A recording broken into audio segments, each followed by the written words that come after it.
Hello viewers, Tamil Nadu கிராம உதவியாளர். So இப்போ இருந்து இல்லைங்க, 1955 தமிழ்நாடு கிராம நிர்வாகம் சார்பில் பார்த்திங்கன்னா இந்த கிராம உதவியாளர் அப்படிங்கிற வேக்கன்சி நிரப்பப்பட்டு தான் இருக்குது. ஸோ அந்தந்த காலகட்டத்தில் பார்த்திங்கன்னா எவ்வளவு வேக்கன்சி தேவையோ 2 வருஷத்துக்கு ஒரு முறையோ இல்லை 3 வருஷத்துக்கு ஒரு முறையோன்னு சொல்லிட்டு இந்த கிராம உதவியாளர் தேர்வு அப்படிங்கிறத நடத்தி அதுக்கு தேவையான நபர்களை பார்த்திங்கன்னா நிரப்பிட்டு தான் இருக்காங்க. ஸோ அந்த வகையில் 2025 பார்த்திங்கன்னா இந்த 2299 பணிகளுக்கு கிராம உதவியாளருக்கு ஆல்ரெடி நோட்டிஃபிகேஷன் மாவட்ட வாரியாக வெளியிடப்பட்டு அதற்குண்டான தேர்வுகள் ஒவ்வொரு மாவட்டத்திலையும் டிஃப்ரெண்ட் ஸ்டேட்டில் நடந்துகிட்டு இருந்துச்சு. ஒரு சில மாவட்டங்களில் பார்த்திங்கன்னா எழுத்து தேர்வு, வாசித்தல் தேர்வு போயிட்டுருக்கு. ஒரு சில மாவட்டங்கள் பார்த்திங்கன்னா திறனறி தேர்வு, ஒரு சில மாவட்டங்களில் இன்டர்வியூ வரைக்கும் போயிடுச்சு. இன்னும் ஒரு சில மாவட்டங்களில் இப்போ தான் அப்ளிகேஷனே விட்டு நீங்கள் இன்னும் 30 நாள் இருக்குது டைமு, இதுக்குள்ளே அப்ளிகேஷன் வட்டாட்சியருக்கு அனுப்புங்க அப்படின்னு சொல்லியிருக்காங்க. இன்னும் ஒரு சில மாவட்டங்களில் அந்த அப்ளிகேஷன்லாம் வாங்கிட்டு அந்த ஹால் டிக்கெட், எழுத்து தேர்வு வாசித்தல் தேர்வுக்கு பார்த்திங்கன்னா அந்த ஹால் டிக்கெட் அனுப்புறது அந்த மாதிரியான ப்ராசஸ்லாம் போயிட்டு இருந்துச்சு. ஸோ இந்த மாதிரி தமிழ்நாடு முழுக்கவே இந்த கிராம உதவியாளர் தேர்வுக்கு எல்லாமே அந்தந்த மாவட்டத்தில் எந்த ஒரு ஸ்டேட்டில் இருக்காங்களோ அது பார்த்திங்கன்னா ஃபர்தராக போயிட்டு இருந்தாங்க. பட் இப்போ 2 days பிஃபோர் செப்டம்பர் 20 பார்த்திங்கன்னா அமுதா அப்படிங்கிறவங்க தமிழ்நாடு வருவாய்த்துறை மற்றும் பேரிடர் மேலாண்மை துறை செயலாளர் அவங்க பார்த்திங்கன்னா ஒரு அறிவிப்பு வெளியிட்டிருக்காங்க. தமிழ்நாடு முழுக்க இருக்கக்கூடிய கலெக்டர்களுக்கு ஒரு சுற்றறிக்கை வெளியிட்டிருக்காங்க. அது என்ன அப்படின்னு பார்த்திங்கன்னா, ஆல்ரெடி இந்த கிராம உதவியாளர் தேர்வுக்கு இருக்கக்கூடிய அந்த வயது வரம்புலேருந்து இந்த கோவிட்க்கு அப்புறமா பார்த்திங்கன்னா வயது தளர்வு பண்ணாங்க இல்லையா. ஸோ அது அடிப்படையிலேயே இந்த ஒரு கிராம உதவியாளருக்கு நீங்கள் நேர்காணல் நடத்தி அவங்கள பணிக்கு எடுக்கணும் அப்படின்னு சொல்லி பார்த்திங்கன்னா அறிவுறுத்தியிருக்காங்க. ஸோ இது மூலயமா பொது பிரிவினருக்கு பார்த்திங்கன்னா 32 வயசாகவும், எம்பிசி பிசி இவங்களுக்கு பார்த்திங்கன்னா 39 வயசாகவும், எஸ்டி எஸ்சி இவங்களுக்கெல்லாம் பார்த்திங்கன்னா 42 வயசாகவும், அந்த ஆதரவற்ற விதவைகள் அவங்களுக்கு பார்த்திங்கன்னா 42 வயசாகவும், முன்னாள் இராணுவத்தினர் அவங்களுக்கு பார்த்திங்கன்னா 52 வயசு வரைக்கும் பார்த்திங்கன்னா கொடுத்துருக்காங்க. ஸோ இதெல்லாம் பார்த்திங்கன்னா இந்த வயது தளர்வு இன்னும் அதிகமாக இன்னொரு 2 வருஷம் 3 வருஷம் பார்த்திங்கன்னா எக்ஸ்ட்ரா இருக்கக்கூடியவங்க இதனால் பயன்பெறுவாங்க.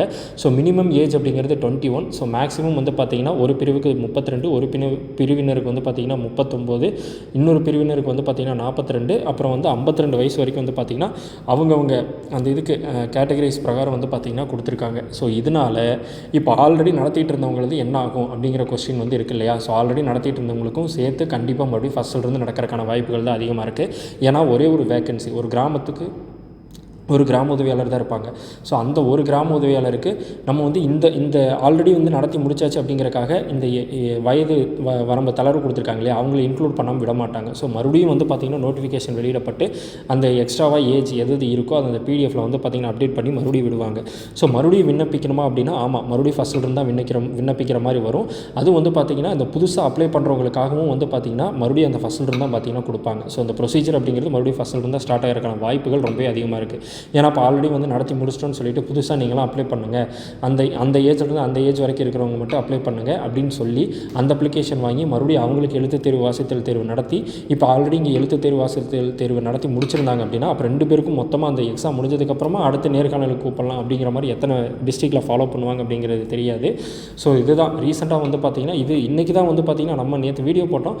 பட் டுடே தான் பார்த்திங்கன்னா நிறையா நியூஸ் சேனல்ஸு, நிறையா யூடியூப் சேனல்ஸ்லாம் பார்த்திங்கன்னா இது ஒருத்தங்களாக நியூஸ் வெளியிட்டு வராங்க. ஸோ இதில் அந்த ஆல்ரெடி இன்டர்வியூ வரைக்கும் போயிருந்தவங்களாக இருந்தாலும் சரி, இல்லை அந்த ரிட்டன் எக்ஸாம் ரீடிங் எக்ஸாம் வரைக்கும் அட்டன் பண்ணியிருந்தவங்களாக இருந்தாலும் சரி, இல்லை ஹால் டிக்கெட் வாங்கிட்டு இந்த வீக்கில் தான் எங்களுக்கு எக்ஸாம். ஏன்னா தூத்துக்குடி டிஸ்ட்ரிக்டில் நம்ம பார்த்தோம். ஸோ தூத்துக்குடியில் மாவட்ட ஆட்சியர் அவர்களே அவங்க தனியாக ஒரு செய்தி குரூப்பில் சொல்லியிருக்காங்க, இந்த மாதிரி கிராம உதவியாளர் தேர்வுக்கு புதுசாக வந்திருக்கக்கூடிய இன்ஸ்ட்ரக்ஷன்ஸ் பிரகாரம் நாங்கள் மறுபடியும் அப்டேட் பண்ணி நாங்கள் நெக்ஸ்ட்டு என்ன அப்டேட் அப்படிங்கிறத நாங்கள் வெளியிடுவோம். ஸோ அது வரைக்கும் இந்த இதை ஸ்டாப் பண்ணுறோம், இந்த ப்ரொசீஜரை ஸ்டாப் பண்ணுறோம் அப்படின்னு சொல்லிட்டாங்க. ஸோ அந்த கிராம உதவியாளர் தேர்வு அப்படிங்கிறது நின்றுச்சு. ஸோ இந்த மாதிரி ஒவ்வொரு மாவட்டத்திலையும் பார்த்திங்கன்னா அந்தந்த மாவட்ட கலெக்டர்கள் அந்த வட்டாட்சியர்களுக்கு கோட்டாட்சியர்களுக்கு அறிவுறுத்திட்டு இருக்காங்க. ஏன்னா அந்த சர்க்குலர் ஃபஸ்ட்டு கலெக்டர்களுக்கு தான் வரும். தமிழ்நாட்டில் மேலே இருக்கக்கூடிய ஒரு செயலாளர் இருக்காங்க அப்படின்னா அவங்க அனுப்புறது மாவட்ட ஆட்சியர்களுக்கு வரும். மாவட்ட ஆட்சியர்களுக்கு கீழே இருக்கக்கூடிய வட்டாட்சியர் கோட்டாட்சியர்களுக்கு அந்த மாவட்ட கலெக்டர்கள் அறிவுறுத்தலின்படி அவங்க செயல்படுவாங்க. ஸோ அவங்க பார்த்திங்கன்னா நெக்ஸ்ட்டு இதெல்லாம் ஸ்டாப் பண்ணுவாங்க. இன்கேஸ் அவங்களுக்கு இன்னும் அந்த நியூஸ் போல் இந்த மாதிரி இன்டர்வியூ நடத்துகிறாங்க அப்படின்னா அதெல்லாம் நடத்த மாட்டாங்க. ஸோ ஒரு மாவட்ட கலெக்டர் என்ன சொல்கிறாங்களோ அதுதான் அந்த மாவட்டத்துக்குள்ளே இருக்கக்கூடிய வட்டாட்சியர் கோட்டாட்சியர் பார்த்திங்கன்னா கேட்பாங்க. ஸோ இப்போ அவங்க அந்த சர்க்குலர் வந்ததுக்கப்புறமா இவங்களுக்கு இன்ஸ்ட்ரக்ஷன்ஸ் கொடுப்பாங்க, இந்த மாதிரி நீங்கள் ஏதாவது போயிட்டு இருந்துச்சு அப்படின்னா அதை அப்படியே ஸ்டாப் பண்ணிடுங்க, நெக்ஸ்ட்டு நம்ம என்னங்கிறத ஃபர்தராக டிசைட் பண்ணிவிட்டு அதுக்கப்புறமா அப்டேட் பண்ணலாம். ஏன்னா மறுபடியும் அந்த பிடிஎஃப்பில் அந்த ஏஜ் எல்லாமே பார்த்திங்கன்னா அவங்க கொடுக்க வேண்டியது இருக்குது. ஸோ அந்த மாதிரி எல்லாம் டீட்டெயில்ஸ் எல்லாமே கொடுத்து மறுபடியும் அவங்களே பார்த்திங்கன்னா இன்க்ளூட் பண்ணி மறுபடியும் புதுசாக விண்ணப்பிக்கிறதுக்கான வாய்ப்புகள் பார்த்திங்கன்னா இருக்குது. ஸோ அந்த மாதிரி விண்ணப்பித்து மறுபடியும் அந்த தகுதியான ஒரு நபரை தேர்ந்தெடுத்து அவங்களுக்கு தான் பார்த்திங்கன்னா அந்த பணி அப்படிங்கிறது வழங்க போகிறாங்க. பிகாஸ் இது நம்ம செப்டம்பர் மந்தில் இருக்கோம். செப்டம்பர் செப்டம்பருக்கு அப்புறம் அக்டோபர், நவம்பர், டிசம்பர் 3 மாதம் தான். ஜனவரியிலேருந்து மெயின் ஃபோக்கஸ் தமிழ்நாட்டில் என்ன இருக்குன்னு பார்த்தீங்கன்னா எலெக்ஷன் பக்கம் போயிடும். அதனால தான் வந்து பார்த்திங்கன்னா ஜனவரிக்கு அப்புறம் தமிழ்நாட்டில் மெயின் கவர்மெண்ட் எக்ஸாம்ஸ் எதுவுமே இப்போ வரைக்கும் வந்து பார்த்திங்கன்னா அறிவிப்பு வெளியிடலை. டெட் எக்ஸாம் வந்து பாருங்கள் நவம்பரில் வருது, பிசி எக்ஸாம் பாருங்கள் நவம்பரில் வருது.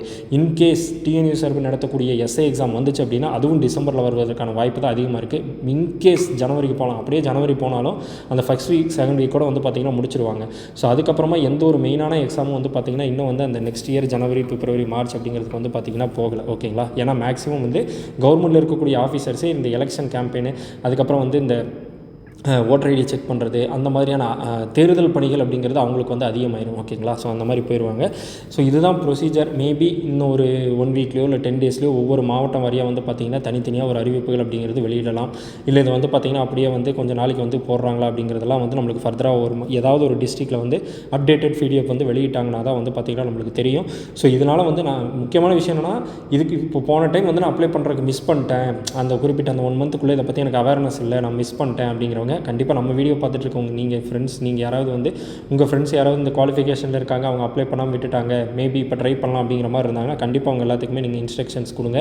புதுசாக அந்த பிடிஎஃப் வந்ததுக்கப்புறமா நம்ம சேனலில் போடுறோம். ஸோ அவங்க வந்து இன்கேஸ் இது எப்படி நடத்துவாங்கங்கிறது இன்னுமே கன்ஃபார்ம் கிடையாது. மேபி பாதியிலிருந்து கன்யூ பண்ணுறாங்களா, மேக்ஸிமம் வந்து பார்த்திங்கன்னா இந்த மாதிரி ஒரு அறிவிப்பு வந்துருச்சுனாவே மறுபடியும் ஃபஸ்ட்டில் தான் நடத்துவாங்க. ஸோ அந்த பாதி அதுக்கப்புறம் அது அவங்களுக்கே வந்து பார்த்திங்கன்னா ஒரு குழப்பத்தை கொடுக்கும். இது வந்து கரெக்டான முறையில் போகாது. ஸோ அதனால் இது வரைக்கும் இதை வந்து யூஸ் பண்ணிக்காதவங்க கண்டிப்பாக வந்து இதை யூஸ் பண்ணிக்கோங்க. உங்கள் ஃப்ரெண்ட்ஸ்க்கு வந்து பார்த்திங்கன்னா ஷேர் பண்ணுங்கள். ஓகேங்களா? ஸோ மீண்டும் கிராம தேர்தல் சம்மந்தப்பட்ட இன்னொரு வீடியோவில் வந்து பார்த்திங்கன்னா நம்ம பார்ப்போம். ஸோ இந்த வீடியோ உங்களுக்கு பிடிச்சிருந்துச்சு அப்படின்னா லைக், ஷேர் பண்ணுங்கள். கண்டிப்பாக நம்மளோட சேனலை சப்ஸ்கிரைப் பண்ணுங்கள்.